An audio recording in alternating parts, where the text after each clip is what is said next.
ರಾಜ್ಯ ರಸ್ತೆ ಸಾರಿಗೆ ಸಂಸ್ಥೆ ನೌಕರರ ಬಹುದಿನಗಳ ಕನಸು ನನಸಾಗಿದೆ. ಸದ್ಯ ನಗರದ ನಗದು ರಹಿತ ವೈದ್ಯಕೀಯ ಚಿಕಿತ್ಸಾ ಯೋಜನೆಗೆ ಮುಖ್ಯಮಂತ್ರಿ ಸಿದ್ದರಾಮಯ್ಯನವರು ಇಂದು ಚಾಲನೆ ನೀಡಿದ್ದಾರೆ. ಈ ವೇಳೆ ಸಾರಿಗೆ ಸಚಿವ ರಾಮಲಿಂಗಾರೆಡ್ಡಿ ಉಪಸ್ಥಿತರಿದ್ದರು.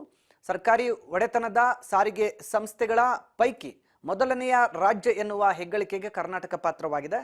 ಸರ್ಕಾರ ರಾಜ್ಯದ ಖಾಸಗಿ ಮತ್ತು ಆಯುರ್ವೇದಿಕ್ ಸೇರಿದಂತೆ 250ಕ್ಕೂ ಹೆಚ್ಚು ಆಸ್ಪತ್ರೆಗಳೊಂದಿಗೆ ಒಡಂಬಡಿಕೆ ಮಾಡಿಕೊಂಡಿದೆ. ಈ ಒಡಂಬಡಿಕೆಯಂತೆ ಕೆಎಸ್ಆರ್ಟಿಸಿ ನೌಕರರು, ಕಾರ್ಮಿಕರು ಈ ಆಸ್ಪತ್ರೆಗಳಲ್ಲಿ ನಗದು ಇಲ್ಲದೆ ಚಿಕಿತ್ಸೆ ಪಡೆಯಬಹುದಾಗಿದೆ. ಸೂಪರ್ ಸ್ಪೆಷಾಲಿಟಿ, ಮಲ್ಟಿ ಸ್ಪೆಷಾಲಿಟಿ ಸೇರಿದಂತೆ ಸಾಮಾನ್ಯ ಆಸ್ಪತ್ರೆಗಳಲ್ಲೂ ಕೂಡ ಕೆಎಸ್ಆರ್ಟಿಸಿ ನೌಕರರು, ಸಿಬ್ಬಂದಿಗೆ ನಗದು ರಹಿತ ಚಿಕಿತ್ಸೆಯನ್ನು ಕೊಡಲಾಗುತ್ತೆ. ಆರೋಗ್ಯ ಕಾರ್ಡ್ ಮೂಲಕ ಸಿಬ್ಬಂದಿಯ ಕುಟುಂಬದ ಸದಸ್ಯರು ಈ ಸೌಲಭ್ಯವನ್ನು ಪಡೆಯಬಹುದಾಗಿದೆ. ಒಟ್ಟಾರೆಯಾಗಿ ಕುಟುಂಬದ 6 ಸದಸ್ಯರಿಗೆ ನಗದು ರಹಿತ ಆರೋಗ್ಯ ಸೇವೆ ಲಭ್ಯವಾಗಲಿದೆ. ನೌಕರರು ನಿವೃತ್ತಿಯಾಗುವವರೆಗೂ ಕೂಡ ಈ ಸೌಲಭ್ಯವನ್ನು ಪಡೆದುಕೊಳ್ಳಬಹುದು. ಇದೇ ವೇಳೆ ಕೆಎಸ್ಆರ್ಟಿಸಿ ಆರೋಗ್ಯ ಕಾರ್ಡ್ಗಾಗಿ ನೌಕರರು ಪ್ರತಿ ತಿಂಗಳು 650 ರೂಪಾಯಿ ಪಾವತಿ ಮಾಡಬೇಕು.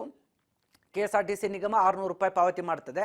ಇದರಿಂದ ವರ್ಷಕ್ಕೆ ಒಟ್ಟು 46 ಕೋಟಿ ರೂಪಾಯಿ ಸಂಗ್ರಹವಾಗುತ್ತದೆ ಅಂತ ಕೆಎಸ್ಆರ್ಟಿಸಿ ವ್ಯವಸ್ಥಾಪಕ ನಿರ್ದೇಶಕ ಅನೂಪ್ ಕುಮಾರ್ ಕೂಡ ತಿಳಿಸಿದ್ದಾರೆ.